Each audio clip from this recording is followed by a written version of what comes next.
Everyone, welcome to the Crafty Maven Getaway. I'm Desiree Tell here on YouTube, and today is Stash It Monday. And since the holidays are coming up, I thought I would do a Christmas layout and especially use some of my Christmas products.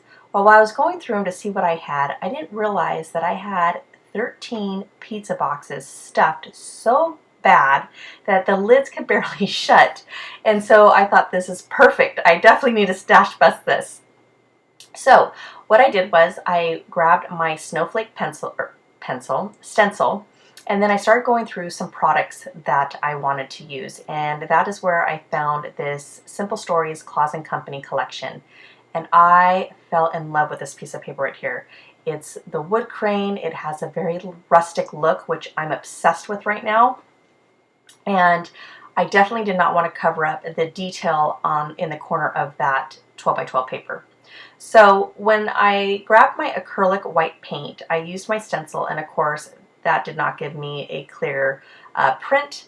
It basically just became one big muddled look. You could even tell that it was a snowflake. So I went through my stash to see what else I had, and then I had some modeling paste. So I used white modeling paste. However, again, it wasn't a true white. It was kind of sheer, as you can see on the black cardstock. So I thought, you know what, this is all I have. I'm not going to go to the store. The whole point of stash busting is using what you have. So then I put the modeling paste, or used the modeling paste with my stencil and put it on the wood grain. Now, a couple hours later, I was again going through products, and I went through one of my drawers and found that Bo Bunny glitter paste. And this is a problem that I'm having, and I hope I'm not the only one, of how much product that I actually own, that I forget a lot of times what I actually have. And that's why I want to stash bust and get through my supplies and not have them sit here anymore. So I was really happy that I found it, and off camera I had to take my time to make sure the stencil lined up exactly where I had it before, to go over that modeling paste with the glitter modeling paste from Bo Bunny. Next, to keep that rustic look, I thought I would tear some pattern paper and just have strips of pattern paper going about 1/4 underneath the photo. I didn't like that look, so I decided to use my border punch, and I thought I was going to use the one with the multiple stars. However, it's too much cream to be backed or to be on top of that wood grain. I needed something darker to pop, and that's where I flipped it over, and I really liked the green with the polka dots. Next, I went and looked through the sticker sheet, and that's where I fell in love with this little, like a string of lights 12 by 12 sticker, and it's not really a true 12 by 12 sticker. However, that does not bother me. And yes, I put foam adhesive on every single one of those lights. So I spared you from all that because, and it might seem a little excessive, but the reason why that I do that is because I don't want to have just a few and then the sticker actually dips from, you know, being an album, having weight put on the album, and then now it adheres to the cardstock. So applying all that foam adhesive prevents that from actually happening. Next, I wanted something else behind the photo, and I didn't want to put a whole lot. That's why I didn't choose any pattern paper to go behind the photos, because the photos itself has a lot going on behind my kids. And so I thought, you know what, I have doilies, and that to me screams rustic. It screams farmhouse. Like I said, I'm obsessed with right now. And so I decided to put some doilies. Now, I bought these doilies from Amazon. It came in, I don't know how many was in there, maybe 100, I guess. And it was in 3 different sizes. So I grabbed the largest one, and then I grabbed the next size down, which, hello Desiree, would be medium. Anyways, so here I am just adhering that one down. Like I said, I didn't want them to be parallel from one another. I wanted to have them a little offset, so I just lowered the one a little bit, but not too close to where it covered up the word joy, because I definitely, like I said, wanted to keep those details on that page. So here I am adhering those strips of paper down, and then I'm going to apply the photos using different adhesive. The story behind those photos, I wanted to create some traditions for my kids, and we don't have a whole lot of family here, so it was really important for me to create those traditions, to create these memories for them. And so I asked a lot of my friends, what are some of your Christmas traditions? And so a lot of them gave me ideas, a lot of great ideas, and I wrote them all down. I actually made a little advent calendar where every day we do something. And one of them was going to the store and picking out ornaments. So there is this store that is really well known during Christmas time. It's only during Christmas time. And they have a ton of trees. I want to say there's like 30 something trees, and they're all different themed. I mean, like down to like mermaid ones, princess ones, you know, you name it, each one is themed. And so when my husband and I took the kids there, we were shocked to find a Santa Claus sleigh. I'm not kidding you, in front of the store. And so they got in it. Of course, I had to take a picture. I'm a scrapbooker.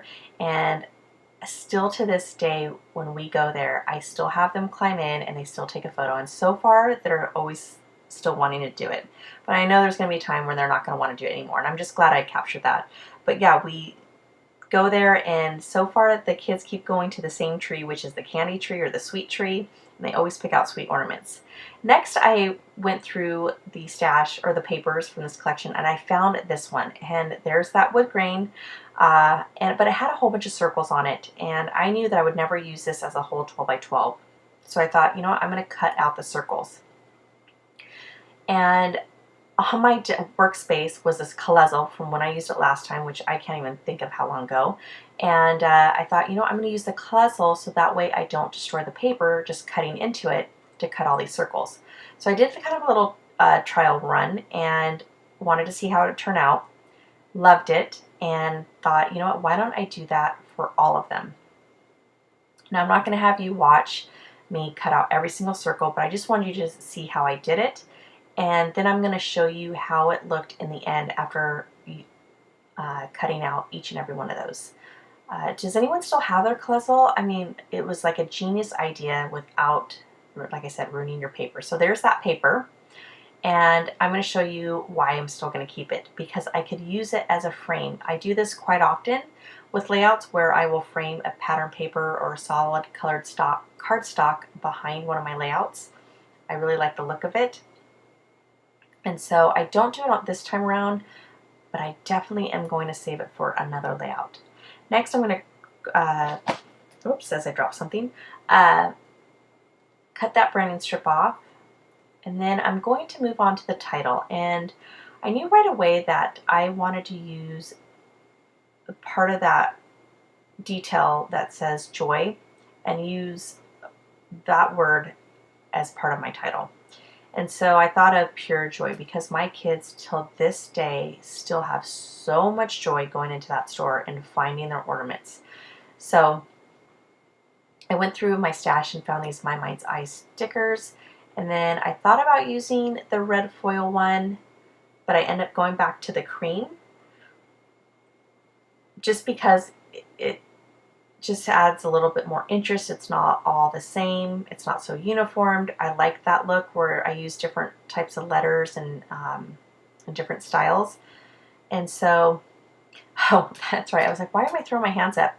As I'm putting them down, I realized, wait a minute, I have a uppercase and lowercase. You know, when you see that size of a sheet, you're just thinking you're only getting one, you know, either lowercase or uppercase. And so when I saw that, I'm like, no, I need to make the T or the P capitalized, and then the rest of the letters lowercase. Now I am using a different type of tool. This is new. Jenny Garcia uses this all the time in her project life. It is Tombow, but it's all in Japanese writing. It's a calligraphy pen, and so she uses it all the time. And I asked her where she got it. I got it on Amazon, and she makes it look so easy when she puts down her letter stickers. Now, of course, I'm going to try to do it, and it's not so easy. One of them just came right off. So I'm sure it's just it just takes practice, and I'll master it. But it really is a lot like the American Craft Thickers alignment. I don't know, that tool that comes with like 3 different ones. It's like a curved one, you get a straight ruler, and then like a heely one. I have it, I just never have used it, because usually when I use thickers, I have to adhere it down anyways with glue, especially the chipboard ones. Not so much the foam ones, but definitely the chipboard ones. Okay, and once I get all that down, I'm going to then go through those circle die cut embellishments that I cut out and layer them up. I almost used the one with the mistletoe. However, I'm going to use the one with the foil pinstripes, and then I'm going to use the other one with the words that says, it's actually a music note sheet and a music sheet, and that has the Jingle Bells song on it. So I like that. And then I went through some flares. Now I was really excited to use a flare because for those of you who don't know, I don't know if it's where I live, but all of my flares tend to rust, and it's only certain companies. But the Studio Calico ones and Cocoa Vanilla have never rusted on me. So I was excited to use one of those, and I thought about, or I did use the one with a Santa Claus on it, and it's an image of Santa Claus on printed paper, which is really cool. And to me, it kind of went along with the music notes because it's got print on it. And even though they're two different tones of colors, that does not bother me because I honestly love like cream and white and off-white, all those mixed, especially for home decor stuff. I just love the look of that. So I'm going to layer that up, and then I'm going to add the chipboard, and I'm going to call that good. And then that's pretty much it, guys. I was really excited to go through a lot of my stash. Well, not a lot, but used somewhat some of my stash. And yeah, hopefully I inspired you to use up your stash or get you into scrapping some of the holidays right now.